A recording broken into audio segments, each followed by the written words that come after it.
В рамках курса «Читаем на татарском» продолжаем знакомить вас с мировой классикой на татарском языке. Этот текст вместе с нами можете читать на сайте azatlyk.org/eyda.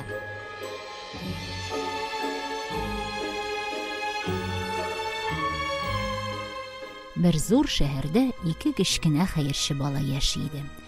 Алар туганнар түгел иде, әмма бер-берсен бер туганнар кебек ярата иде. Исемнәре Кай һәм Герда, алар бер-берсенә тәрәзәдән генә йөриләр иде. Кыш көне урамда кар очканда, әби аларга әкиятләр сөйли иде. Бу ак бал кортлары оча дия иде. Аларның патша бикәсе бармы дип сорый иде малай. Шын бал кортларының патша бикәсе барлыгын ул белә иде. Бар, кар бөртекләре аны әйләндереп алалар, шуңа ул күренми.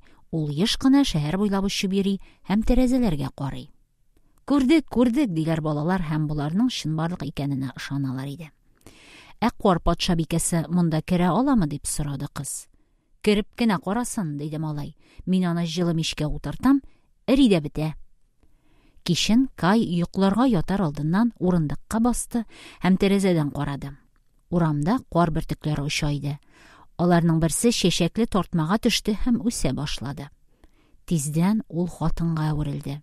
Аның өстендә меңләгән кар бөртекләреннән тегелгән ак челтәр барлыкка килде. Ул шулкадәр гүзәл, назлы, ап-ак боздан ясалган иде. Күзләре йолдыз кебек ялтырыйлар, әмма аларда җылылык та, юашлык та юк иде. Хатын малайны үзенә чакырды, малай курыкты, урындыктан төште һәм тиз генә урынына ятты.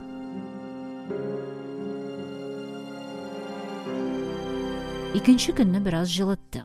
Тиздән яз җитте, кояш балкыды, чәчәкләр атты, түбәләр астында карлыгачлар күренде. Кай һәм Герда рәсемле китап карап утыралар иде. Ай дип кинәт кычкырды малай. Минем йөрәгем чәнчеде һәм күземә нидер керде. Кыз аның күзенә карады, әмма анда берни юк иде. Чыккандыр, диде малай. Әмма чыкмаган иде шул. Аның йөрәгенә һәм күзенә көзге кыйпылчыгы эләккән иде. Бу көзгедә бар бүйек һәм яхшы нәрсәләр файдасыз һәм җирәнгеш булып күренәләр, усаллык тагын да көчлерәк күренә.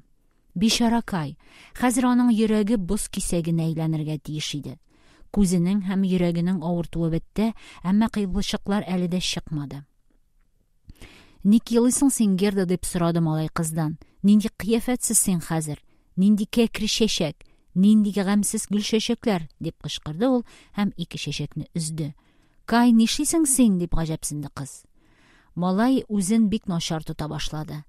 Кыз аңа китап алып килсә, аларны укымады, бәбиләр өчен диде. Әбинең әкиятләрен тыңламады, гел бәхәсләште. Моннан тыш әбине үчекли башлады. Тиздән малай бөтен күршеләрне үчекләргә өйрәнде. Аларның кимчелекләреннән көлде. Уеннары да үзгәрде хәзер малайның. Лупа аркылы Гердага кар бөртекләрен күрсәтте ул. Алар чәчкәләргә охшаган иделәр. Бу чәчәкләр чын чәчәкләргә караганда матуррак, диде Кай.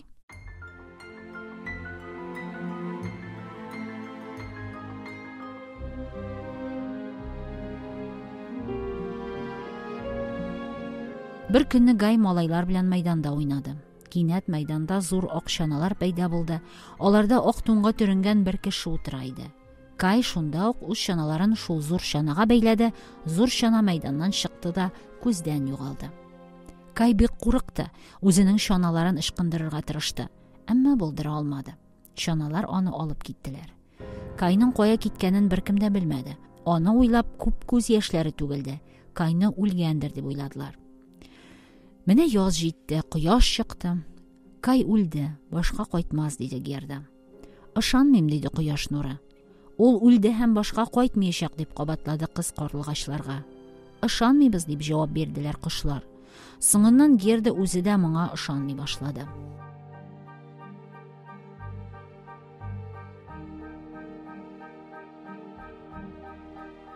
Яңа кызыл башмакларымны кием дә Кай турында елгадан сорап кайтыйм, дип уйлады кыз. Иртән ул әбисен үпте, кызын башмакларын киде дә ялгызы елгага китте. Син чыннан да минем дустымны үзеңә алдыңмы, дип сорады Герда. Мин сиңа кызыл башмакларымны бүләк итәм, ә син миңа аны кайтар. Кыз башмакларын суга салды, әмма елга аларны алырга теләмәде, кире яр буена чыгарды. Кыз башмакларын кирәк кадәр ерак атмады дип уйлады.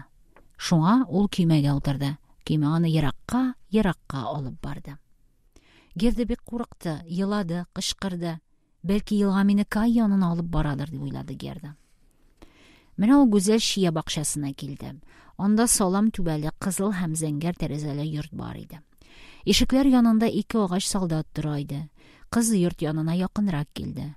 Аннан карт, таякка атланган бер хатын чыкты. Ах, син бишара кыз, диде ул. Ничек болай ерак йөздең син? Мондый сөйкемле кызым булуын күптәннән теле идем мин, диде карчык. Үзе кызның чәчләрен тарады. Чәчен тараган саен Герда Кай турында онытты. Күп көннәр Герда карчыкның өендә яшәде. Аның гөлләр бакчасында уйнады ул. Әмма һәр вакыт кемдер җитми сыман тоелды.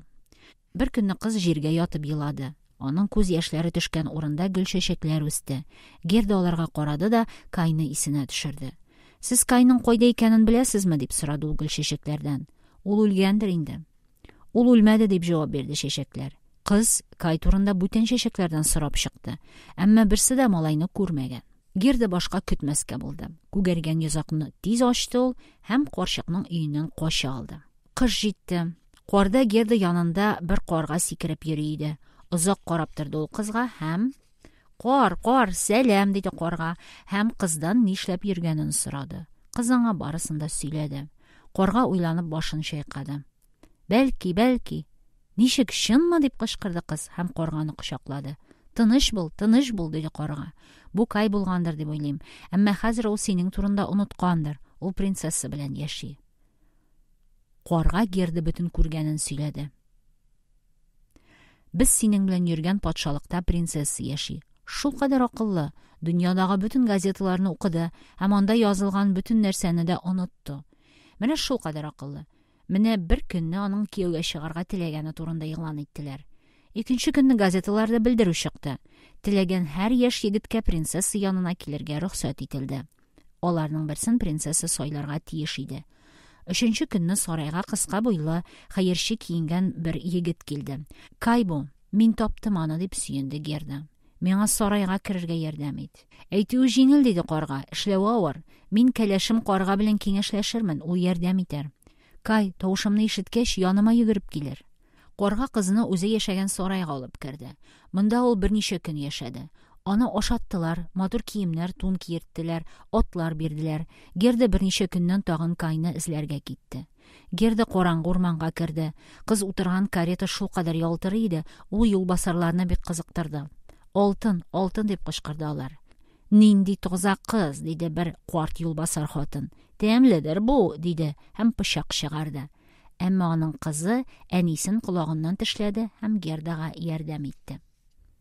Без аның белән уйнаячакбыз, диде кечкенә юлбасар кыз. Ул миңа үзенең бишмәтен, күлмәген бирәчәк. Кызлар икесе каретага утырдылар һәм юлбасарлар сараена киттеләр. Сарай уртасында учак яна иде. Учакта куян һәм башка җәнлекләрнең итләре пешә иде. Йокларга яткач, юлбасар кыз Кай турында сөйләргә кушты. Герданың сөйләгәнен читлектәге күгәрченнәр ишетте. Гөр, без Кайны күрдек. Ул кар патша бикәсе чанасында утыра иде. Кар патша бикәсе безнең оябызга өрде. Бездән башка барысы да үлделәр.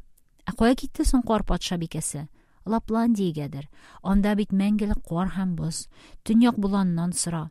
Икенче көнне кечкенә юлбасар кыз Герданы булан өстенә утыртты һәм яшерен генә Кай артыннан җибәрде.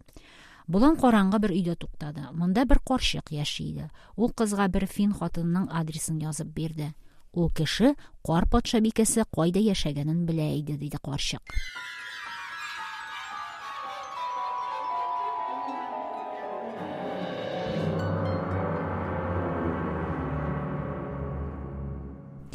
Булан һәм Герда фин хатыны янына бардылар.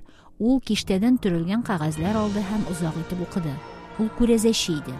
Кай чыннан да кар патша бикәсендә, әмма ул бик канәгать. Сәбәбе аның йөрәгендә һәм күзләрендә булган көзге кыйпылчыклары. Аларны алырга кирәк. Ә син Герданы һәр кемнән дә көчлерәк дип әйтә аласыңмы?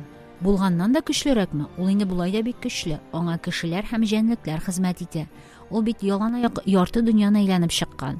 Аның көче олы йөрәгендә.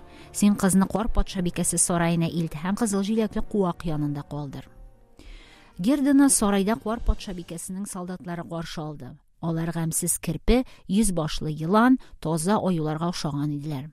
Алар барысы да кардан ясалган иделәр. Әмма Герда курыкмыйча буранга каршы барды. Ә Кай ул вакытта Герда турында уйламый да иде. Сарайда бөтен нәрсә дә кардан ясалган, монда беркем дә көлми, беркем биеми, беркем еламый. Салкын һәм буш. Иң зур карлы бүлмәдә каткан күл бар иде. Күл уртасында кар патша бикәсе утыра иде. Кай да монда иде. Ул салкыннан кара янган, әмма үзе моны сизми иде. Патша бикәнең үбүе аны хиссез иткән. Балайның йөрәге боз кисәге сыман булган. Бераздан кар патша бикәсе сарайдан чыгып китте. Кай үзе генә иде. Ул бызга карый да уйлый, һаман уйлый иде. Әйтерсең, тере түгел иде ул. Шул көнне Герда Кай янына килде. Бер күрүдә таныды ул аны һәм муйнына сарылды. Кай, сөекле Кай, ниһаять мин сине таптым. Әмма малай элекке кебек хәрәкәтсез утыра бирде. Шул вакыт Герда елый башлады. Аның кайнар яшьләре малайның күкрәгенә тамды, йөрәгенә керде, боз кыйпылчыгын эретте. Кай Гердага карады һәм кинәт елмайды. Герда, сөекле Герда, кайда булдың син булай озак? Мин үзем кайда идем? Монда шундый салкын, шундый буш. Алар сарайдан киттеләр. Юлларында язгы чәчәкләр атты, ширәм яшелләнде. Моннан соң аларның күңелләрендә һәр вакыт җәй булды. Интересно, правда? Сейчас предлагаю вам проверить, насколько хорошо вы поняли текст, и повторим основную лексику. Небольшой тест по содержанию и ключевым фразам у нас на сайте azatlyk.org/ada. Также подписывайтесь на наши соцсети. Мы есть ВКонтакте, в Телеграме и в Инстаграме. Скоро больше встретимся на следующей неделе. Сау булас!